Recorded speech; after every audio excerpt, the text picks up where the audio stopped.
Governor Ned Lamont, thank you very much for joining us today. We appreciate your time. We know you just gave this speech. A lot to talk about right now. And really the big news, as so many people have pointed out, for the first time in, 30 years, you're talking about tax cuts. Why is this such a big deal for Connecticut?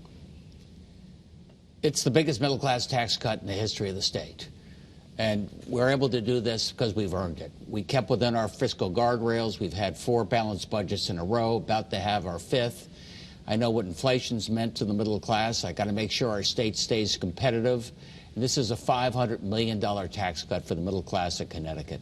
And it's broken down into a few different things, right? We're talking about the state income tax reduction, but also a change in the earned income tax credit. Can you explain that?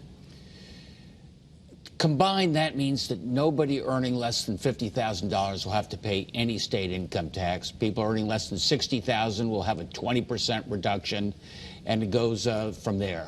And earned income tax credit is one more way you can help those essential workers who showed up every day during COVID, give them a little extra in their pocket. Approximately, 211,000 people, I believe I heard.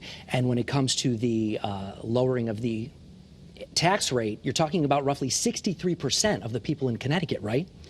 That's right. I mean, overwhelmingly, it's going to go to folks earning less than $150,000, but it's not a cliff. It goes gradually down from there, but it's directional. I mean, a lot of other states are raising taxes. It's really important that I think Connecticut stand out. People say this is a place where I want to live, I want to start my business, I want to start my family, and I think the taxes is one way that say place I want to be. It's interesting, you talked in your speech about over the past few years being able to balance the budget, and here we are right now. This is really a byproduct of so many things that have played out over the years, right?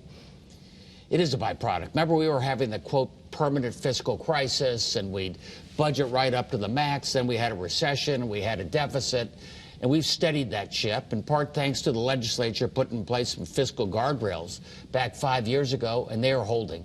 That means our ship is stable right now, and that allows us to do this big tax cut. Now, it's interesting because a big part of it is the fact that it doesn't start until next year, January 1st, right? Why is that? Why the delay? A little bit financial, but more importantly, it's money in your pocket starting January 1st. Most people will get a $20 to $30 extra pay starting January 1st of next year. I want to ask you because, when it comes to tax cuts, it's hard to believe there would be any opposition, especially after almost 3 decades. The Republican minority leader in the House said that you are on the same page as Republicans when it comes to providing relief to the middle and lower income families. Do you expect any kind of resistance to this plan? I think it's going to be pretty popular. I mean, some people want to eliminate the income tax in toto. We can't afford that as a state.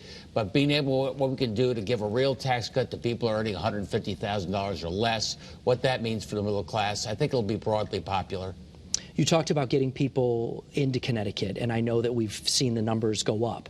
When we talk about taxes, you know the history better than most. It doesn't necessarily have a good reputation when it comes to taxes. Do you think this is the beginning, perhaps, of turning that around? It's got to be a slow process, though, right? We had a pretty lousy reputation on the financial front. We were always lurching from deficit to deficit. So I think having 4, now 5 balanced budgets in a row makes a big difference.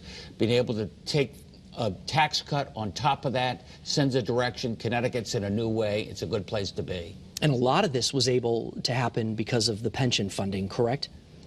Very helpful. Yeah. I mean, we had shortchanged our pension going back a generation plus. We've been able to pay down almost $8 billion of pension obligations. That means we're keeping faith with our state employees and teachers, but also saves taxpayers hundreds of millions of dollars a year going forward. You don't have to pour into the pension funds. It's interesting. You said in your speech your primary focus for the next 2 years and beyond will be economic growth and inclusive opportunity. Talk about that. What does that mean? We had flat economic growth and flat population going back a generation. And then it's like a game of Hunger Games, everybody scrambling over scarce resources. With a growing population and more business startups than ever before, that means I've always said I don't want more taxes, but I don't mind more taxpayers. Our economic base grows, and that also allows us to make the biggest investment in daycare in the history of the state, and a big increase in education, making sure we stay the preeminent state when it comes to education. How has the budget process changed over the past few years with COVID? Obviously, so much has gone on in Connecticut and across the country. Did it change how you look at it and put things together for the state? Yeah, there's a lot of unexpected curveballs that can get thrown your way, and you got to be ready. You know, COVID was one, then we have a recession, now they're talking about a government shutdown. And governors, I've got to continue to deliver services for folks most in need. That's why I'm really hanging tough on this, what they call the rainy day fund. So if we got hit by the unexpected, we're ready to handle that curveball. Well, the rainy day fund is big, right? Biggest it's been? Correct me if I'm wrong. That's true. It's the biggest rainy day fund we've ever had, a little over $3 billion. And that means we're not going to have to raise taxes. We're not going to have to cut education funding if we get hit with a squall. And you don't want to take more from there than necessary, right? You don't want to rely on that to maybe do other things or fix other things? I think we have a very volatile revenue stream. That's why we've always gone from deficit to surplus to deficit. People want steady, they want predictable, and the rainy day fund assures us we can do that. It's very interesting. You know, you talk also I want to talk about a few other things that were in your speech. Affordable daycare is one. You talk about getting people back to work. 100,000 or so jobs that are unfilled right now, right?